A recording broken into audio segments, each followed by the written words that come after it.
Balik lagi sama aku di Pirana, dan ya video kali ini sebenarnya aku pengen ngebahas. Jadi beberapa waktu lalu aku pernah posting di Instagram tentang misteri kamera. Jadi aku pakai kamera itu selama 9 kali posting dan belum ada yang bisa berhasil nebak. Sebenarnya kalau bisa nebak itu aku udah saldo GoPay. Ceritanya gitu.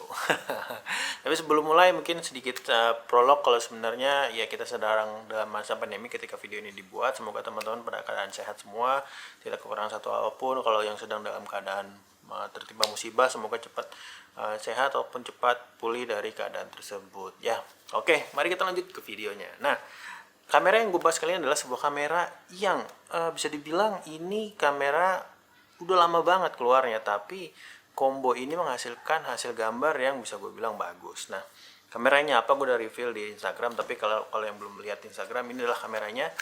Ini adalah XM1. Nah, XM1 itu apa? Sesuai namanya adalah Fujifilm X System Mirrorless pertama. Jadi speknya tidak terlalu wah, speknya cuma 16 megapiksel yang aku bacain, 16 megapiksel, CMOS IPS-C sensor, IXR prosesor 2, belum ada X-Trans, belum pakai X-Trans yang sekarang, dan cuma 16 megapiksel, ISO 200 sampai 6400, expandable ke 25600, dan videonya cuma Full HD 30 fps, nggak bisa diganti yang lain. Nah, sisanya standar dan ada wifi-nya. Nah, kenapa gue bring up kamera ini? Nah, ini kamera yang sebenarnya kalau buat street photography tuh cocok banget, tapi kayaknya sekarang lagi susah ya mau street photography, keluar rumah aja serem gitu.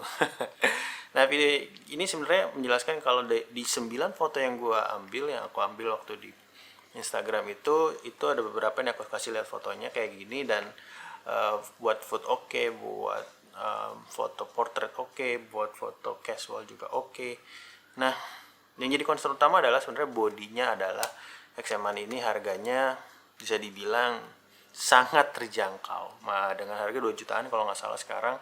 Sebenarnya dijualnya kan paket dengan si lensa kitnya ya. Jadi ada lensa kitnya 1650 kalau nggak salah, itu dipaketin. Cuman kalau mau beli body only ada juga beberapa yang jual. Nah, cari aja, harganya 2 jutaan. Nah, yang menarik adalah lensa ini. Lensanya udah pernah aku bahas. Lensanya adalah Fujian. Lensa Fujian ini bisa dibilang lensa murah meriah muntah.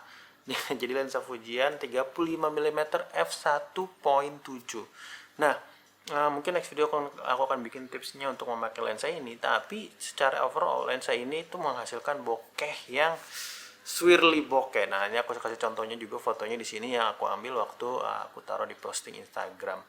Nah, sebenarnya kenapa aku taruh semua hasil-hasil fotonya itu dan juga buat kalian ngecek, karena sebenarnya kamera ini masih layak diperjuangkan kalau kalian masih baru mulai ke fotografi. Untuk videografi mungkin agak susah ya, karena hanya 30 fps dan Full HD, jadi perlu diingat-ingat itu. Nah, lensanya juga aku udah pernah bikin reviewnya, murah banget, ini 300 ribuan doang. Jadi kalau misalkan kalian dapat bodinya 2 juta rupiah, alias 2,1, dengan lensa 300 ribu, 2,4 juta kalian udah bisa dapat bokeh-bokehan. Sebenarnya nggak harus XM1, cuman XM1 adalah benar-benar entry levelnya si Fuji. Dan sekali lagi aku disclaimer ya, karena menurutku pribadi hasil dari JPEG-nya Fuji itu udah nggak perlu diolah lagi, udah semuanya udah mateng gitu, udah tinggal posting di Instagram. Nah, buat kalian yang kayaknya gue harus belajar fotografi tapi belajar ngeditnya nanti gitu ya, jadi ya cukup dengan XM1 ini gitu, kalian pakai film simulation yang ada di dia dan sudah cukup gitu. Nah, sebenarnya kan belajar editing juga ada orang yang malas gitu. Nah, pakai Fuji itu sebenarnya udah cocok karena kalian udah ada film simulation. Nah, film simulation itu udah mewakili kayak nggak usah ngedit lagi lah, hasilnya ada bagus dengan exposure yang tepat tentunya ya. Nah, kesimpulannya apa? Kesimpulannya sebenarnya di era pandemi juga ya, nggak harus era pandemi, tapi kalau kalian baru mau memulai fotografi dan kalian punya budget yang cukup pas-pasan, aku menyarankan XM1 ini. Dan XM1 ini kan sebenarnya banyak kamera mirrorless lain, tapi kenapa XM1? Pertama, dia APS-C. Nah, APS-C ini kalau misalkan diequivalenkan dengan full frame adalah 1.5 crop factor. Sedangkan ada beberapa yang lebih murah, mungkin formatnya micro four thirds, kalian mendapatkan bokehnya nggak terlalu swirly atau kayak gimana. Nah, yang kedua adalah tadi film simulation. Fuji itu terkenal dengan film simulation ya. Nah, kan ketika kalian punya film simulation, kalian nggak perlu capek ngedit. Yang ketiga ya tadi JPEG-nya Fuji udah matang, kalian nggak usah ngedit-ngedit lagi, udah matang lah. Dan yang keempat ya form factor kecil banget. Dan ini sebenarnya kamera foto yang selalu aku bawa-bawa, jadi hampir semua foto aku take pakai ini. Kalau video aku pakai kamera ini yang aku lagi pakai sekarang. Nah, ini adalah X-T4, jadi aku pakai Fuji.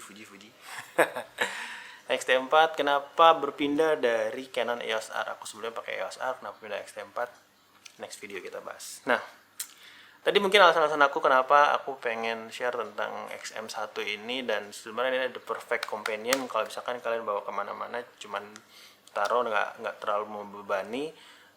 Cuman masalahnya adalah cuman di chargingnya aja, ketika harus ngecharge chargingnya itu masih pakai dock sendiri, jadi nyolok pakai ada chargeran gede banget, nggak bisa colok langsung ke kamera. Cuman sekarang udah banyak third party yang Kingma dan yang segala macam yang kecil-kecil cuman bisa colok USB udah ngecharge, itu juga bisa.